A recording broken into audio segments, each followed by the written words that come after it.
was coming there. No, you don't. Go on. Jurgen, first of all, I just wonder if you've been given any clear idea in the last couple of hours as to whether or not Alisson, Fabinho and Firmino will be available to play. And could you even go as far as taking the risk in playing them and then dealing with the fallout afterwards? No, a little bit.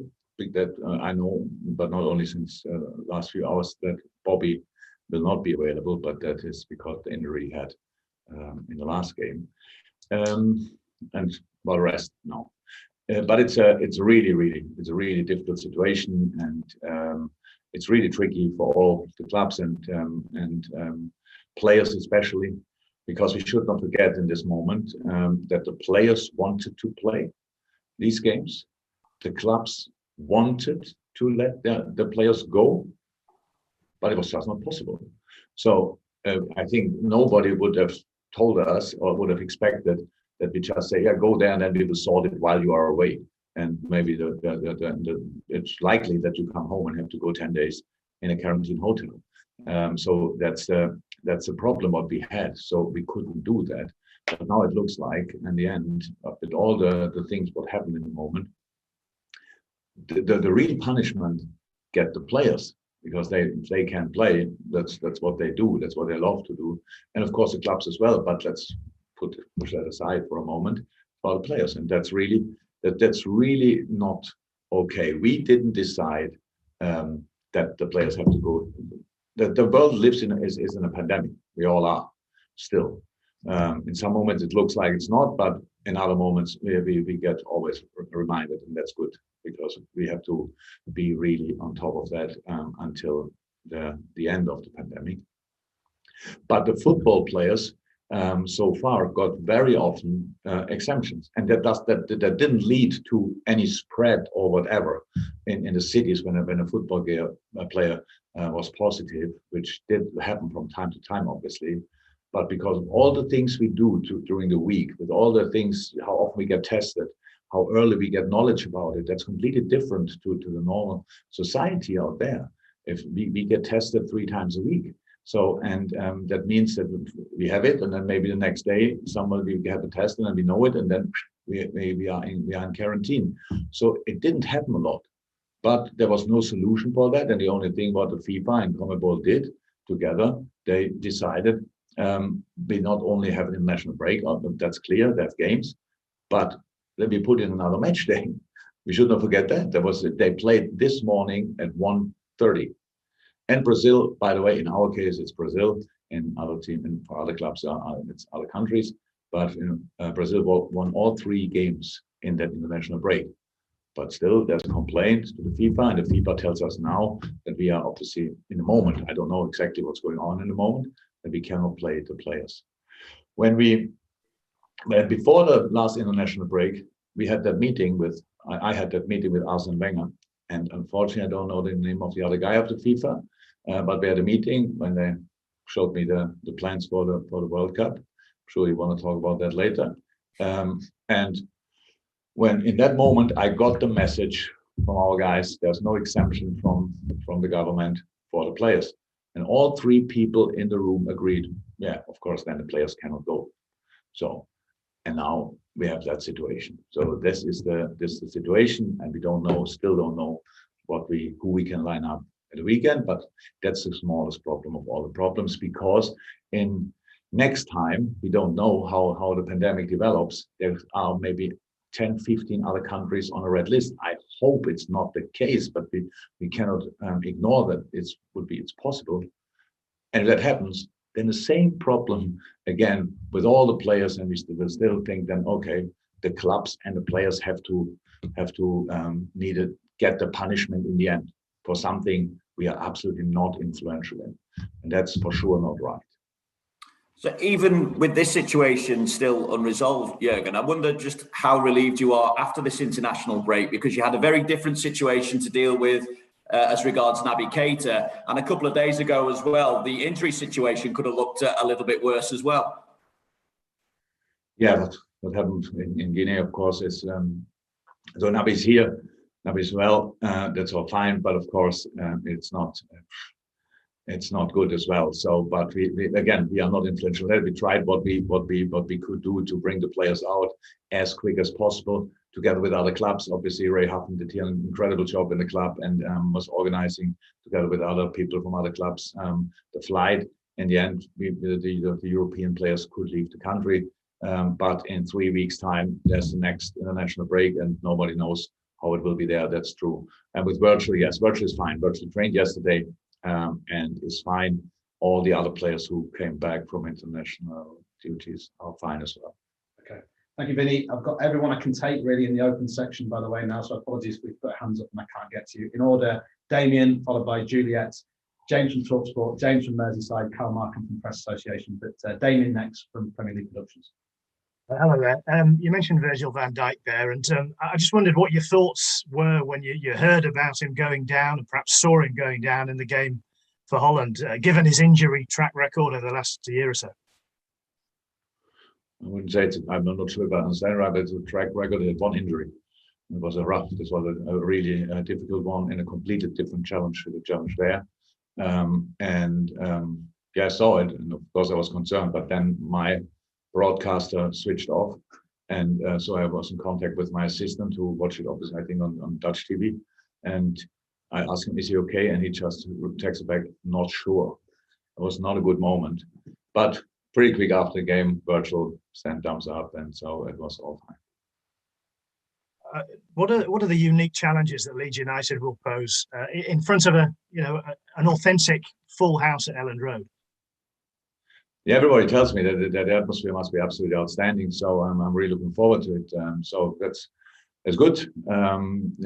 So we have some people who can tell us how it will be with Millie and Jack Robinson. So that's good. But the game itself is already tricky. We saw it in the last 2 games we played against them. So it was first time for me playing Leeds. And was really exciting, both games. So they have obviously a specific way of playing football, playing the game, with a strict man marking philosophy or idea in defending, and very, very flexible and very brave, very dynamic in possession. So it's a really good football team, and yeah, we have to be at our best to get something there. Thank you, Damien. We'll go to Juliet from the BBC and then follow Juliet with James from Talk. Hey, Jurgen, you're okay. I'm trying to get an understanding of the situation as it stands right now. And you mentioned about you found out when you were talking to Arsene Wenger, and there's been talks about the World Cup changing that too. Is the football calendar, you've spoken about that in the past as well, as reducing that because of the workload on the players. In a way, does this mess sort of present itself with an opportunity to try and find a solution to all these situations and to make it easier going forward because of the world that we've lived in the last 2 years? There's no other sport in the world, I'm pretty sure, with such a relentless calendar. No physical sport. It's nowhere. Whatever you do, there are more demanding sports in the world, whatever, light athletics, marathon runs, all these kind of things, of course, but they don't run 20 or 30 or 40 a year. Of course not. And other physical sports don't have this calendar. So we all know why it's happening. We all know that it's whatever people say, that it's about giving different countries the opportunity. That's why we have more teams now at the World Cup, for example, that other countries from wherever can play the World Cup as well, these kind of things. But in the end, it's all about money. That's how it is. So that's fine. I don't say we do it not because of money. We do because we love it. That's why we started it. But of course, we get loads of money as well. So that's clear, but as the Premier League and the clubs. But in the end, at one point, somebody has to start understanding that without the players, the most important ingredients of this wonderful game, we cannot play it. So that's how it is. So whoever thinks is more important than the players, is it the FIFA, the UEFA, the Germans here, the players, the sporting directors there, the managers. So nobody's more important than the players. So, but we just deal with them. Like, imagine if there would be the case that every 2 years now will be a World Cup, then we can be 100% sure then it's every 2 years a European Championship as well. So that means for top class players, they just play every year a big tournament. Every year. So that means they have, if it's possible, a 3-week break every year. And now you tell me, in a physical, very demanding sport, an explanation from people out there in, I don't know, in forums and stuff like that, but they earn that much. That has nothing to do with that, because there's only one body they have. That's what they have to use. That's a situation. But it's always that all things which were came up in the last few years as new ideas or a reform or whatever were always about more games. It was never that. Years ago, there was already in England when we spoke about the Nations League. So because there are too many, I read that today, I think Infantino said there are too many meaningless football games. There's no problem about a meaningless football game. Yes, but better if it's meaningless, don't play it. But if you have only competition like Nations League now, when all managers are under pressure and want to qualify for whatever they can qualify or want to win the Nations League, that's really, really difficult. By making only competition, that we have never time for a preseason with the core, with the key players of the squad. They never have a preseason. They can never prepare for the season. They have to play without a break. That's really that's not right in the long term, for sure not. We did that in the last couple of years, but we spoke about that obviously very often already, and I say pretty much always the same.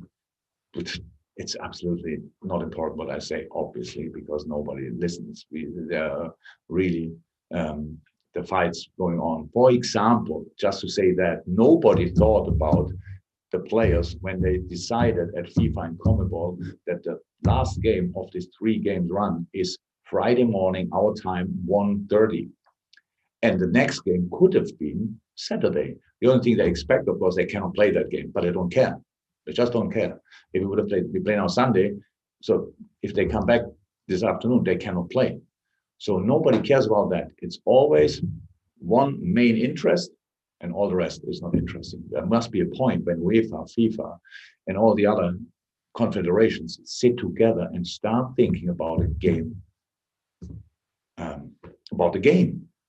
and not only about their benefit. But I'm already 54. I'm not sure I will be alive when that happens. Thank you, Jules. I'm afraid we've only got time for one from everybody else before we go to the first breakout, and even apologies to people in the dailies. I can only take 3 or 4 in there as well in the breaks. We've got a Sunday section. Let's go to James from TalkSport.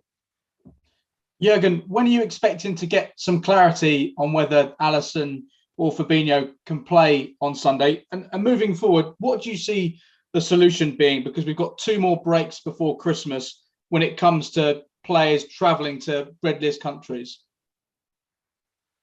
I have no idea when I can expect a solution. We'll see. I don't know in a moment when I have to make a decision about it, to be honest. So there will be a moment today. The training session obviously would be a very important one. It would be nice if we could train with the team I want to play on Sunday, but we will see. A solution. So because of the World Cup coming up and the World Cup qualifiers will obviously have to be played, I think there are only 2 solutions. Either we say, okay, we make kind of a set list for the World Cup and say, come on, these teams like Brazil or Argentina, they are qualified anyway every year. So let them go to the World Cup. And in Europe, obviously, the same for some teams. It's not the nicest for competition, I know. And then the only other solution we have is obviously exemption from the government. So, and it's now, again, I can understand people say, I cannot travel, but they are allowed to travel. Just to describe again the life we live. We live in bubbles. We live in a moment. It's again home, training ground, home. So done. That's a bubble. And when they move to the national teams, as far as we know, at least, it's exactly the same. So they live there in a bubble. So we are not part of normal life. That's why it worked. These kind of things worked really well. We had a European Championship in the summer, and it worked quite well. So it's not that the numbers increased now, and we had people in the stadium, but we talk about these 22 players on the pitch plus 50, I don't know, all together around, that they would be a risk. They are of course not. They are, of course, not. So we have to make, at one point, somebody has to make a decision. Otherwise, we just move that problem from one international break to the next. And I cannot decide that, obviously, but it's not okay that in the end, then only the players and the clubs get punished for it, because we had nothing to do with neither nor. And that's it. Okay, thank you. We'll go to James Mount for BBC for one, then Carl for one, and that will finish the open, and then I can take 3 or 4 in the daily breakout. James. Yeah, again, just away from the situation with the Brazilian players, can I just ask a general question, please, about the transfer window, because that we've not had a chance to talk to you since that closed. Just generally speaking, how do you feel about the business you did during the transfer window? Good, all okay. We sold some players, and we brought Ivo in. We sold some players. We gave some players on loan to give them more the possibility to get some games. So all good. Is that it, James? Yep. Thank you very much. Yeah, okay, we'll go to Carl from the BBC. Sorry, Carl from the Press Association. Please gave you a new job. Hi again. We saw Trent AlexanderArnold playing in midfield for England during the international break. I'm not sure how much worthy experiment that was, but I just wondered, has it ever been a long-term consideration for you, or would it be in the future? If you watch our games, you see that Trent's position already changed. Not in all games, but in games when it's possible, then the position changed already, so there's no need to make him now a midfield player. It's a little bit a shame that we talk still in 2021 like this about football and think, well, I play there and play, but players play everywhere, especially good players are very much everywhere. So Trent is not very often on the left wing, that's true, but on the right wing, he was already everywhere on the pitch.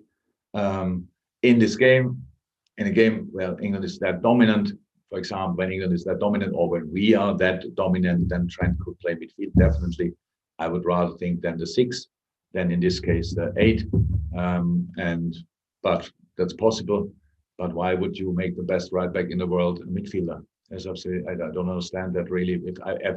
As if the right back position is not as important as the others. When people say that, I struggle really to understand how you could think that. Can you be, everybody thinks because he plays 10, or some people think because he plays 10 yards further up on the pitch, he would be more influential. Being more influential than Trent AlexanderArnold in the last, I don't know how long he's playing now for me, is really tricky. And you have to be, need to have a proper look to find somebody. So he plays the right position. We adapt and we try to use his skill set, absolutely. But in the end, the right back is the one who defends the right side, and he's doing that really well. And all the rest, when we have the ball, we use him as good as we can. Okay, fantastic. Right, we're going to go to the embargo. Spare us a second. At the moment, I've got Chris Baskin. I can take a couple more from the dailies. This is going to be an embargo section. A reminder, I can't take everyone from the dailies at the moment. We've only got Chris. The embargo is for 10:30 p.m. tonight.